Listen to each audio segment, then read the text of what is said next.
Why do most video games come from Japan? That's not really a Pokemon related question, but the thing is, the American market for video games kind of dried up back in the 60s and 70s.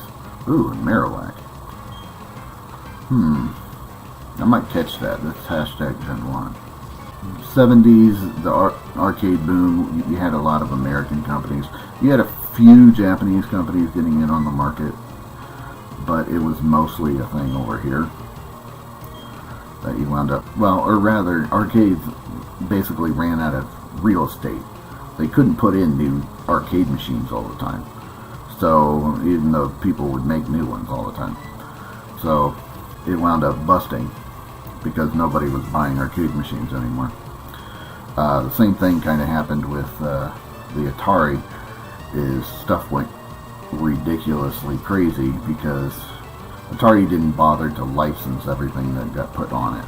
So anybody could make a game for it. And because of that, you wound up having a lot of quality problems. So nobody really wanted to buy a $20 game when you could buy 20 of them for $2. Video games crashed in the United States and didn't really come back until Nintendo released the NES. So, Marowak, what should we call you? We'll call you Crash, because that's what we were talking about, was the... I'm oversimplifying a lot of this, and some of this, and I'm not getting the details exact. But, so, nobody in the West really wanted to make video games very much, or if they did, they weren't that interested.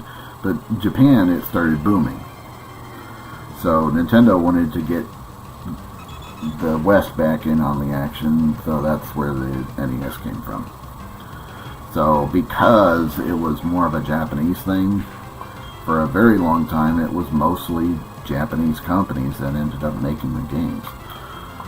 Because it was booming, there was a lot of programmers over there. Eventually you would see Western programmers coming in and making games, but they wound up being fewer and further between, a lot because Nintendo held a very tight control over what released on its system, unlike the Atari.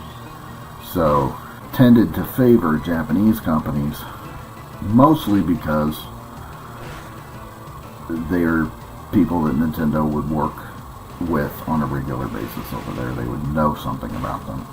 American companies they usually didn't know much about, so it would take a very strict vetting process for them to get approval to publish games. So yeah, nowadays actually I wouldn't say that most video games come from Japan anymore. I would say there are about as many in Japan as there are in other parts of the world. We're seeing stuff from Ubisoft. Ubisoft is mostly Canadian.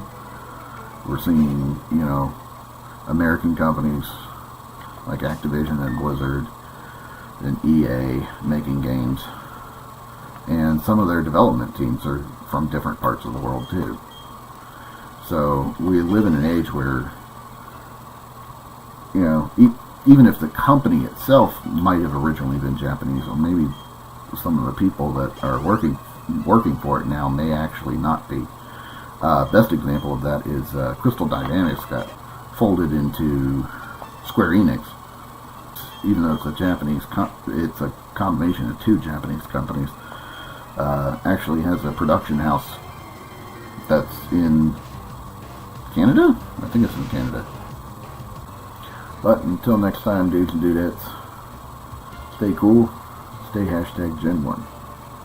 We'll see you next time.